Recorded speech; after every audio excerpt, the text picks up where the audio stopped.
Sir smart મીટરને લઈને વિસંગતતાઓ છે, કેટલીક બિલ વધારે આવી રહ્યા છે, 9 લાખ સુધીના બિલ વડોદરામાં જનરેટ થયા છે. લોકોનું પણ કહેવું છે કે વધારે પૈસા અમારી પાસેથી લઈ રહ્યા છે. ખરેખર વાસ્તવિકતા શું છે? સ્માર્ટ મીટર આખા રાજ્યમાં તમામ 4 ડિસ્કાઉન્ટમાં જ્યારે શરૂ કરવામાં આવ્યા ત્યારે સૌથી પહેલાં મીટર અમારી જે જીબીના કોલોની છે, અમારી જ્યાં પણ થર્મલ પાવર સ્ટેશન્સ હોય એવી જગ્યા લગાડીને અમે ટેસ્ટિંગ કર્યું અને આમાં બરાબર જણાવ્યું. ત્યાર પછી અમે જે સોસાયટીઝમાં લગાડવાના હતા લોકોને ત્યાં તમામ માહિતી આપીને આ સ્માર્ટ મીટર લગાડવાનું કામ શરૂ કરવામાં આવ્યું. સ્માર્ટ મીટર જે રીતે નામ સજેસ્ટ કરે છે વધારે સારો મીટર છે, આની એક્યુરેસી વધારે છે, આમાં વધારે ફંક્શનાલિટી છે. ભવિષ્યમાં જ્યારે ભારત સરકારની ગાઈડલાઇન્સ મુજબ ડે ટાઈમ પાવરમાં જ્યારે આપણને સોલર પાવર સસ્તું મળતું હોય ત્યારે આપણે એવા કન્ઝ્યુમર્સને આપણે કંઈ સસ્તું પાવર આપી શકીએ, ડિસ્કાઉન્ટ આપી શકીએ. આ બધા ફીચર્સ આમાં અવેલેબલ છે. એટલે લોકો એમના વીજ વપરાશની રિયલ ટાઈમ ઇન્ફોર્મેશન જોઈ શકે, મોબાઈલથી જોઈ શકે, ઘરે બેસા રિચાર્જ કરી શકે, અથવા તો ઓફિસમાં હોય ગમે ત્યાં ફરતા હોય ત્યારે પણ ખરેખર એમનું કેટલું વપરાશ છે આ બધું જોઈ શકે. જ્યારે આપણે ટેકનોલોજીમાં સતત સુધારા થતા હોય તો આપણે એડવાન્સ સિસ્ટમ તરફ જઈએ છીએ. આ જ રીતનું મીટર છે, આમાં કોઈ ખામી નથી. અમે બધી કાળજી રાખી છે, ચકાસણી કરી છે અને 100% ખાતરી કર્યા પછી જ અમે આગળ વધ્યા છીએ. રાજ્યમાં આશરે 50,000 મીટર લગાડવામાં આવ્યા. આમાં કોઈ વાંધો ન હતો. કેટલાક લોકોએ કદાચ એમને ગેરસમજ થઈ હોય, આ માટે એમને આ રીતના મેસેજ વાયરલ કર્યા. અમે આ તમામ કેસોમાં ચેક કરાવ્યું, કોઈ પણ વિસંગતતા જોવા નથી મળી. અમે ચેલેન્જ સાથે કહીએ છીએ આ સ્માર્ટ મીટર વધારે સારો મીટર છે અને લોકોને ફાયદો થાય આ આશાથી લગાડવામાં આવી રહ્યું છે. અને હવે આ તબક્કે જ્યારે લોકોનો વિરોધ થયું છે, અમે આ પણ કહેવા માંગીએ છીએ કે અમે લોકોનો વિશ્વાસ જીતીને જ આગળ વધશું. કોઈને ત્યાં અમે જબરન આ લગાડવાના નથી. અત્યારે અમે તમામ સરકારી કચેરીઓમાં જ્યાં લોકો ફ્રિકવન્ટલી વિઝિટ કરતા હોય, કલેક્ટર ઓફિસ, મામલતદાર ઓફિસ, પ્રાંત ઓફિસ, ત્યાં જઈને બંને મીટર ચાલુ રાખશું, જૂનું મીટર અને સ્માર્ટ મીટર, અને લોકો શાંતિથી જોઈ શકે કે આમાં બંનેમાં રીડિંગ સરખી જ છે. તો આ રીતે લોકોમાં વિશ્વાસ બેસશે. લોકોને વિશ્વાસ કરાવીને જ આગળ વધશું, કેમ કે એમના હિત માટે આ કામ થઈ રહ્યું છે. અગાઉ પણ અમે 5% કેસીસમાં ચેક મીટર લગાડતા જ હતા, પણ હવે જે લોકો પણ કહેશે કે અમારા ઘરે પણ ચેક મીટર લગાડો, આ 100% કેસોમાં અમે ચેક મીટર લગાડવા માટે સંમત છીએ, કેમ કે આ બહુ ટ્રાન્સપેરન્ટ સારી સિસ્ટમ છે. આમાં છુપાવવા માટે કશું જ નથી. જ્યાં પણ કંઈ કમ્પ્લેન્ટ આવે છે અમે તાત્કાલિક ચેક કરાવીએ છીએ. અત્યાર સુધીમાં કોઈ પણ વિસંગતતા જોવા મળી નથી. મારી આપ સૌને પત્રકાર મિત્રોને ખાસ વિનંતી છે કે આપ પોતાના ઘરે સ્માર્ટ મીટર લગાડો અને આપ જાતે જુઓ. અને મારી ખાસ વિનંતી છે, આ પ્રજાહિતનું કામ છે, આપ સાચી માહિતી લોકો સમક્ષ પહોંચાડો.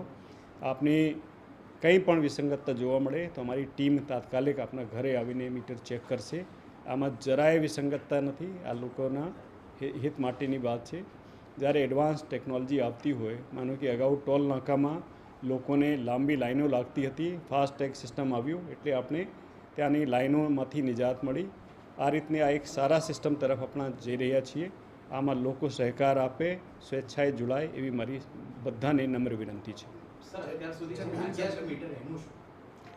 આ મેં જેમ કીધું કે જે લોકો પણ કહેશે કે જ્યાં લાગી ગયા છે, આ લોકો કહેશે કે અમારી ત્યાં પણ આવીને ચેક મીટર લગાડી દો, અમારી ટીમ જઈને ત્યાં ચેક મીટર લગાડશે, લોકોને સમજાવશે.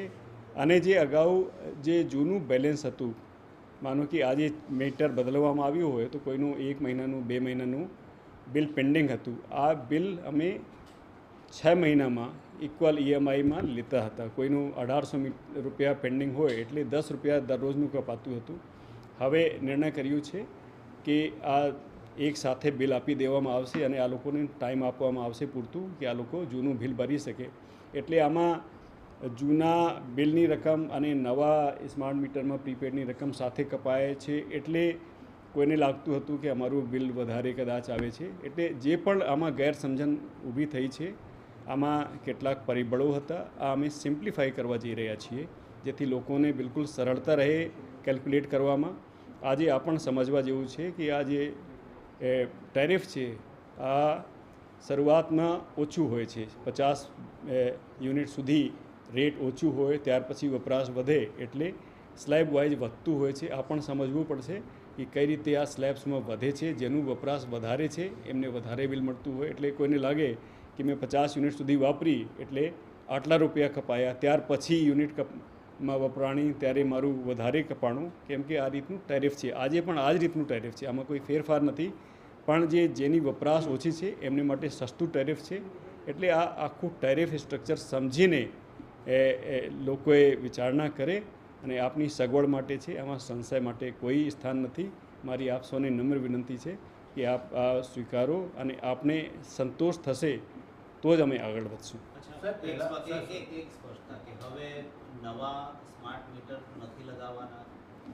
અમે લોકોને સંતોષ કરીને, સંતોષ થાય, વિશ્વાસ બેસશે, આ રીતે અમે સમજાવીને જ આગળ વધશું. કેમ કે આ બિલકુલ અમે 100% ખાતરી અમને છે કે આ સિસ્ટમ સારો છે, લોકોને વિશ્વાસ બેસશે. મારી આપ સૌને અપીલ છે કે એટલે હું કહું છું કે આપ પોતાના ઘરે લગાડા લો અને આપને કોઈ પણ વિસંગતતા જોવા મળે આપ મને સીધું અમારા એમડીઝને ફોન કરજો.